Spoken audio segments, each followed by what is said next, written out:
All right, hello everyone. My name is Brandon, and in my study of different papers relating to state space and the control of IBRs, I found this paper, which is modeling fault recovery and transient stability of grid-forming converters with reference current limitation.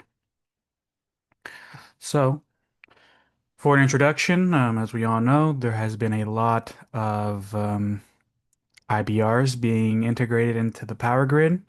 And because of there's so many IBRs, we need to find ways to control them and have them be stable. So, um, to do that, or at least one strategy that is explored, or the strategy that is explored in this paper, it is reference current limitation. Um, So a inverter or an IBR usually has a overcurrent capability of between 1.1 to 1.4 PU.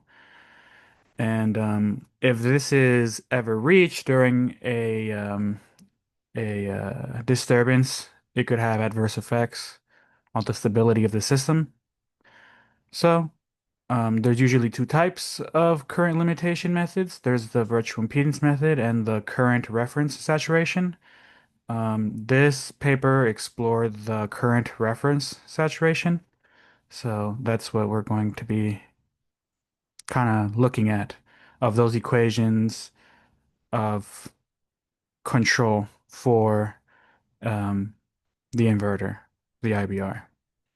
So this is the overall um, layout of the control system.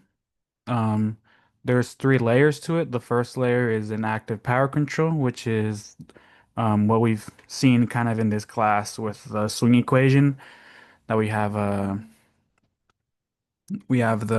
our dampening and our inertia constant and such, and then we're taking a reference of power, um, and then so we have that layer, and in this control system is outputted, and then it's done a DQ transformation is done on it to give uh, voltage D and current D and Q, V and IQ, which is then fed into a voltage controller that has PI controllers, and then that voltage controller gives current D and current Q, and then those currents are taken into the current reference saturation, which then go into the current controller, and then it switches the inverter from a typical voltage source, because this is grid forming. Um, so it normally in its normal operation, it has um, voltage control. But then when it reaches that saturation current or its max current that it can handle, it switches into a current source where it's regulating the current that it's outputting. So yeah, once again, this is kind of this what it is, the saturated current control. You have a measured voltage and current output, and this goes to the voltage controller, which then goes to a current controller, and it acts like a current source. Here are is a graph, some graphs that the um, paper provided of how the reference voltage and the generator voltage look on the D and Q plane. Um, Here is the steady state operation in case A. Case B is under a voltage sag, and case C is with a extra active power control angle, and case D is where we have the current reference or the current saturated current control. And now we have these extra angles here, such as alpha and beta. So these are more inputs that we are looking at to be able to control the current of the inverter. So using these like ang these angles such as delta and such, Um, they derive eventually these set of angles where the inverter can operate um, in current control mode. Because ultimately we don't want the inverter to be always in current control mode. We would like it to stay kind of as a voltage source and control the voltage, right? And its power and its frequency. But when it reaches that max current, then it'll regulate its current. So these are what the authors of the paper were looking to do. They were using the equations or they were using the inputs such as for example, here you're using the current, current D, current Q that goes into the voltage controller to then find these regions of angles such as delta D, P, beta, and then they come up with the R, which is kind of these sets of angles where the inverter should be able to control its current. Here is that our swing equation, which is part of the active power controller. It has the reference power and then the power that it's outputting, and it's seeing that change and then changing um, its angle accordingly. During steady state operation, P unsaturated, so the current is fine. This is the equation of power using the reference D voltage with the respective angles. And then when it reaches that current saturation point, it changes to this equation here. So now that we have these equations here of kind of all these angles and such, um, we can start kind of looking at points of equilibrium or points where the system kind of go to, right? So that's what this plot here is. It plots different powers and it plots different delta angles. And we want the system to be able to go to SEP, which is the stable equilibrium point. But you'll realize that there's also the saturated stable equilibrium point.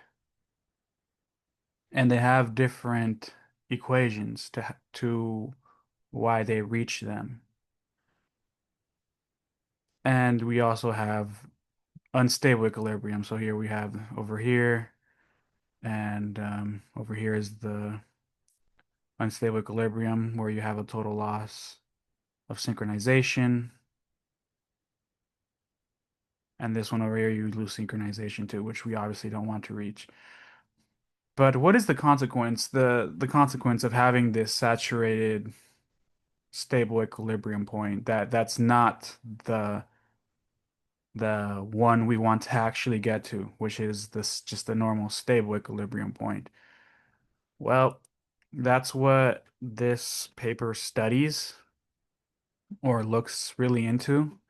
They did a MATLAB simulation where they have different cases with different R angles, um, and they find that once you reach some certain R angles, which is a set of beta angles from over here, this equation, that the system does not return back to its non um, saturated current state.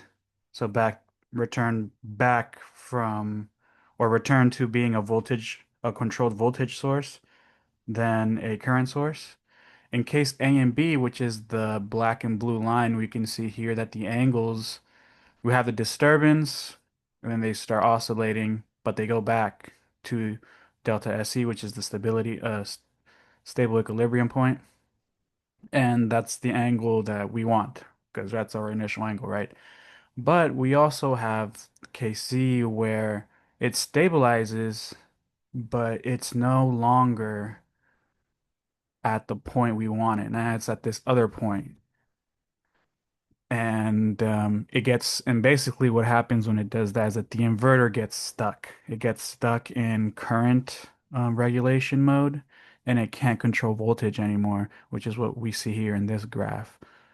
Um, power looks okay, but the voltage, you see that the voltage in KC, which is the red line, it shoots up to 1.5 pu where it should just be at 1.